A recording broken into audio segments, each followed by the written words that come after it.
그렇게 고사리 뜯어 먹어야 되겠냐? 안 된다는 말이죠. 이러한 내용들을 강조하기 위해서 물음의 방식을 사용하고 있기 때문에 모두 다 서리법 사용하고 있다는 것 알 수가 있습니다. 자, 화자는 이러한 똑똑 문정쌤과 함께 고전 시가의 문을 여는 시간입니다. 자, 이번 시간에는 수양산 바라보며 라는 평시조에 대해서 선생님과 함께 공부해 보도록 하겠습니다. 이 작품의 작가는 바로 성상문인데요. 어떠한 것을 노래하고 있는지 또 자신의 화자가 자신의 이야기를 표현하기 위해서 감정을 노래하기 위해서 어떠한 표현 기법들을 사용하고 있는지를 꼼꼼하게 선생님과 함께 살펴보도록 하겠습니다. 자, 이 작품은요, 세종의 단종 폐위에 항거한 작가의 의지를 은유적으로 드러낸 시조입니다. 작품 속으로 보도록 하겠습니다. 먼저 수양산을 바라보며 라고 했는데요. 우리는 여기에서 두 가지 의미가 생각이 납니다. 수양산이라고 하면 정말 중국에 실제로 있는 그 수양산을 의미하기도 하겠고요.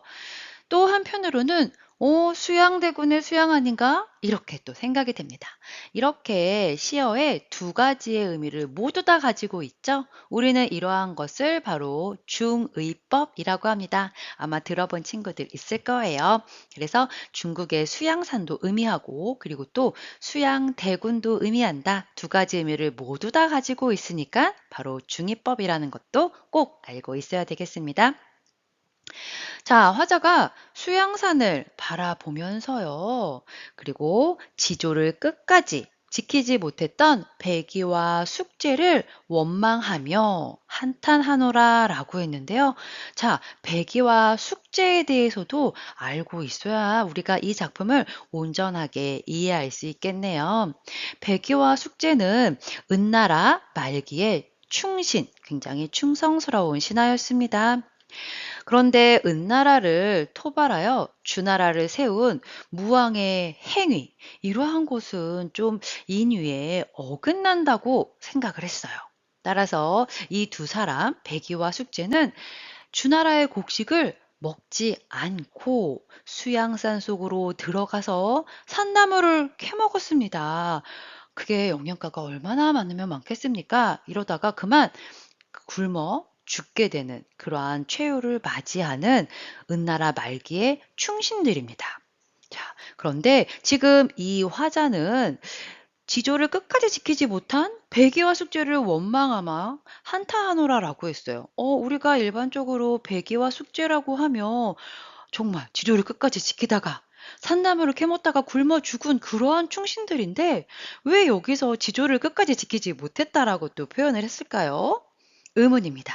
하지만 중장과 종장을 읽어 내려가면서 우리는 그 의문이 풀리게 됩니다. 자, 중장을 보면요. 차라리 굶주려 죽을 망정이라고 했어요. 배기와 숙제, 선생님이 아까 이야기했었죠. 수양산에 들어가서 산나물을 캐모다가 굶어 죽었어요. 이렇게 지금 굶어 죽었는데 굶어 죽을 망정 이 고사리 왜 캐어 먹었니? 라고 했어요. 예. 그러니까 여기에서의 고사리라는 건 고사리를 캐 먹었다는 건데 또 두 가지 의미로 보자면 우리가 이 수양산과 연결시켜서 보자면요. 이 수양산에서 나온 나물이라고 볼 수도 있고요. 또 수양대군이라고 보자면 이 수양대군이 주는 녹입니다. 그러니까 결국 이 고사리라는 거는 수양이랑 관련이 되어 있어요. 얘네들은 백이와 이 숙제, 이 두 분은 이 수양산을 다 끊겠다고 했지만 결국은 이 수양과 관련된 것들을 캐 먹었다는 거죠. 그래서 성산문은 지금 그 부분을 비판하고 있는 것입니다. 자, 비록 산에서 아무 것이나 아무렇게나 자라는 풀이라 하더라도 그것이 누구의 땅에서 났습니까? 누구의 땅입니까? 바로 요 수양이랑 연결된 땅이죠. 그러니까 이 성산문 생각으로는 백이와 숙제 이 고사리를 케어 먹는 것조차 정말 온전한 충신은 아니었다라고 이야기를 하고 있는 것이죠. 이렇게 우리가 그 담긴 의미를 정확하게 잘 살펴볼 수가 있어야 되겠습니다.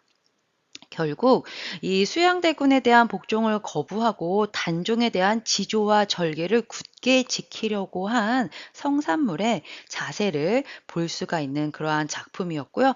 배기와 숙제의 이야기를 알고 있었던 친구들이라면 이 작품을 좀 더 깊이 있게 이해할 수 있었을 것입니다.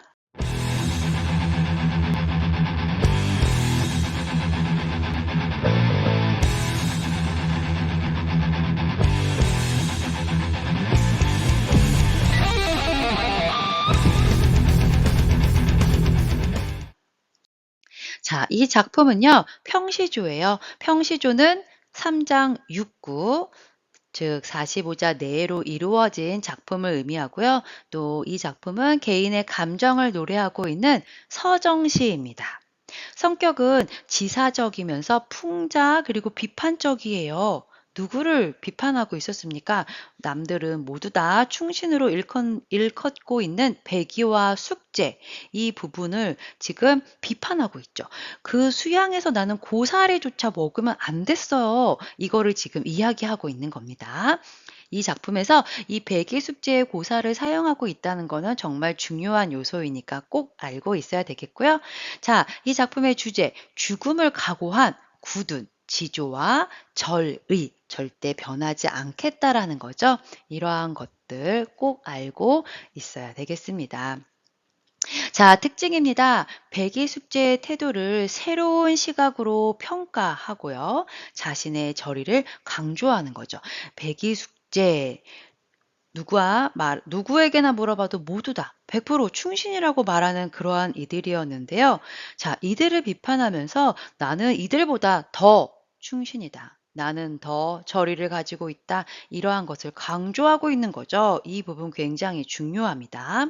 자, 또 특징이 있습니다. 중의법. 중요해요. 선생님이 설명해 줬었죠. 자, 처음에 수양산, 바로 중국 수양산, 수양대군, 이렇게 두 가지 모두 다 가지고 있습니다. 그리고 또 그 고사리도 보면, 수양산에서 난 나물, 그리고 또 수양대군이 주는 녹을 먹었다라는 거. 이 고사리를 먹는 것도 이렇게 또 두 가지로 볼 수가 있기 때문에 이러한 부분에서 중의법 사용됐다는 것을 알 수가 있고요. 또 서리법도 사용되고 있습니다. 자, 마지막에 어느 땅에서 났느냐, 누구 땅에서 났느냐라고 알면서 묻고 있습니다.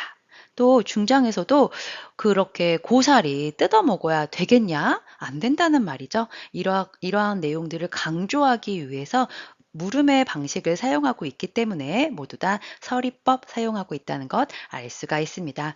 자, 화자는 이러한 표현 기법을 사용을 해서 자신의 지조를 부각하고 있다는 것을 알 수 있는 작품이었습니다. 이 작품에서 가장 중요한 건 친구들 이 화자의 태도예요. 오늘 이것만 알고 있어도 우리 나중에 시험 볼 때 정말 큰 도움이 될 거예요. 배기 숙제 그리고 또 이 화자의 태도를 잘 비교할 수 있어야 되겠는데요. 물론 이건 화자의 주관적인 비교입니다. 자, 배기 숙제는 주나라 무왕의 은나라 정벌을 반대하고 수양산에 은거해서 고사리를 캐 먹다가 죽었어요. 그런데 이러한 배기 숙제보다 이 화자는요, 세조 이 수양대군의 왕의 찬탈을 부당하게 여겨서 그의 녹을 먹지 않고 쌓아둔 거죠.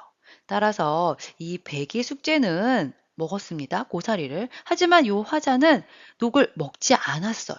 따라서 이 화자가 생각하기에 배기 숙제보다 내가 더 많이 절의적인 태도를 가지고 있다라고 비교를 하면서 화자, 이 성산문이 가지고 있는 굳은 절개를 강조하고 있다는 것을 잘 드러내고 있는 작품이었습니다.